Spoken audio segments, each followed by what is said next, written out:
আমরাও কিন্তু বাচ্চা লালন পালন করি, আমাদের বাচ্চা মারা যায়। এই যে আপনার যে বাচ্চাটা, একটা বাচ্চা মারা যায় না, কারণটা কি? একদিন থেকে শুরু করে কি কি ধরনের মেডিসিন গুলো ব্রুডিং আপনি ব্যবহার করছেন? বুডিং এ আপনি যেগুলো মেডিসিন দিয়েছিলেন ওগুলো চলতেছে, রেনামক্স পি। তাহলে এই যাবত যে মুরগিগুলো লালন পালন করছেন, আপনার টোটাল প্রথম থেকে শুরু করে আপনি কি কখনো লসের মুখ দেখছেন? না, আলহামদুলিল্লাহ পর্যন্ত লস হয় নাই। লস হয় নাই।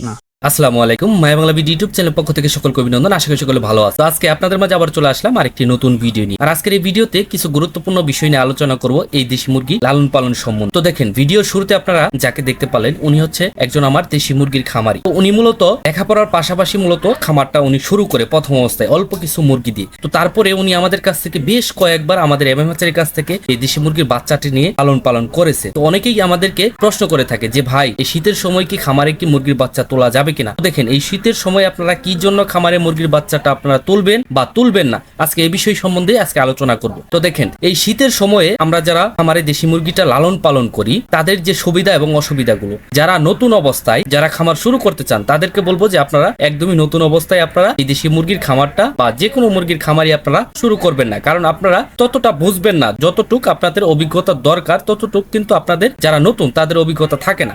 তো সেক্ষেত্রে আপনারা এই শীতের সময় আপনারা নতুন অবস্থায় খামারটা শুরু করবেন না, এটা হচ্ছে মূল বিষয়। তো দেখেন, যারা পুরাতন খামারি তারা কি জন্য এই শীতের সময় আমাদের কাছ থেকে এই দেশি মুরগির বাচ্চাটা মূলত নেয়। তো দেখেন, ভিডিওর শুরুতে আপনারা যাকে দেখতে পেলেন উনি হচ্ছেন একজন আমার পুরাতন খামারি, এবং এখন আপনারা যাকে দেখতে পাচ্ছেন ইনিও হচ্ছে আমার একজন পুরাতন খামারি। তো ওনার বাড়ি হচ্ছে মূলত ময়মনসিংহ ভালুকা। তো উনি কিন্তু আমাদের কাছ থেকে বেশ কয়েকবার আমাদের এমএমএচের কাছ থেকে এই দেশি মুরগির বাচ্চা নিয়ে লালন পালন করেছে। আপনারা ওনাকে ভিডিওতে অনেক আপনারা দেখেছেন, আপনারা আমার পাশে যাকে মূলত দেখতে পাচ্ছেন। তো দেখেন, উনি আমাদের কাছ থেকে বেশ কয়েকবার আমাদের এমএমএচের কাছ থেকে এই দেশি মুরগির বাচ্চাটা নিয়ে লালন পালন করেছে। তো উনি কিন্তু এই শীতের শুরুতেই উনি আবার আমাদের কাছ থেকে টোটাল 900 পিস এই দেশি মুরগির বাচ্চাটা আমাদেরকে অর্ডার করেছে। তো উনি মূলত আজকে আমাদের কাছ থেকে 900 পিস জিরো সাইজ যে বাচ্চাটা আছে এই বাচ্চাটা আমাদের কাছ থেকে নিতে আসছে। মূলত আপনারা দেখতে পাচ্ছেন বান্ডিলগুলো সাজানো আছে। তো দেখেন, উনি যেহেতু একজন পুরাতন খামারি, দেশি মুরগির বাচ্চাটি নিয়ে এই শীতের সময়ও লালন পালন করে। তো উনি যেহেতু একজন পুরাতন খামারি, উনি আমাদের কাছ থেকে এই শীতের সময়ও এই দেশি মুরগির বাচ্চাগুলো নিয়ে লালন পালন করতেছে। তো দেখেন, উনি আমাকে বলেছে যে ভাই, আমাকে কিছু গলাচিলা বাচ্চা দেওয়া যাবে কিনা। তো সেক্ষেত্রে আমরা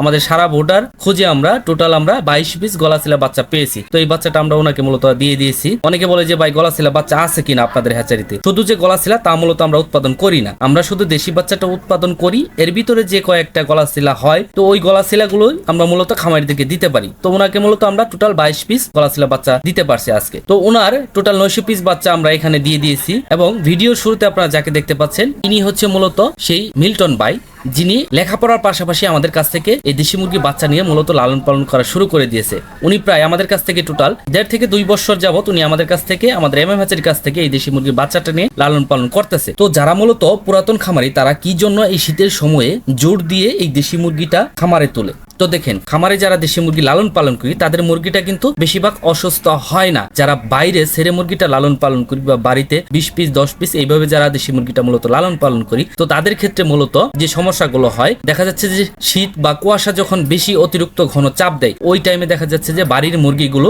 মারা যায়, রানীক্ষেত রোগ হয় বা ঠান্ডা লাগে। তো বিভিন্ন সমস্যার কারণে এই বাড়ির মুরগিগুলো মারা যায়। যারা মূলত খামারে মুরগিটা লালন পালন করে তাদের মুরগিটা কিন্তু খামারে থাকা অবস্থায় মারা যায় না, কারণ তারা সঠিক টাইমে তারা খাবার এবং ভ্যাকসিনেশন মেডিসিন তারা সঠিক টাইমে তারা প্রয়োগ করে। তো সেক্ষেত্রে কিন্তু এই খামারের মুরগিটা মূলত মারা যায় না। তো এই শীতের সময় কি জন্য খামারের মুরগিটা মূলত তারা উঠাবে? তো শীতের সময় আপনারা খামারে যে জন্য মূলত এই দেশি মুরগিটা আপনারা উঠাবেন বা পুরাতন খামারিরা বেশিরভাগ জোর দিয়ে উঠায়, বাইরের মুরগিটা যখন মারা যায় বা যারা বাড়িতে ছেড়ে মুরগিটা লালন পালন করে তাদের মুরগিটা যখন মারা যায়, আর এই খামারের মুরগিটা যারা লালন পালন করে এই দেশি মুরগিটা বাজারে চাহিদা থাকে মোটামুটি ভালো। তো দেখেন, এখন কিন্তু বাজারে এই দেশি মুরগির চাহিদাটা মোটামুটি ভালো। যারা কেজি ধরে যারা মুরগি বিক্রি করতেছে তারাও কিন্তু মোটামুটি 380 বা 400 টাকা কেজি তারা বিক্রি করতেছে। তো দেখেন, 380 বা 400 টাকা কেজি যারা মুরগিটা বিক্রি করতেছে তাদের কিন্তু মোটামুটি বেশ ভালো লাভ হচ্ছে। তো দেখেন, এই সময়ে বাজারটা বেড়ে যাওয়ার কারণটা কি? মূলত বাড়ির যে মুরগিগুলো এগুলো মারা যায় এবং দেশি মুরগির বাজারে খুবই সংকট পড়ে যায়, যার কারণে মূলত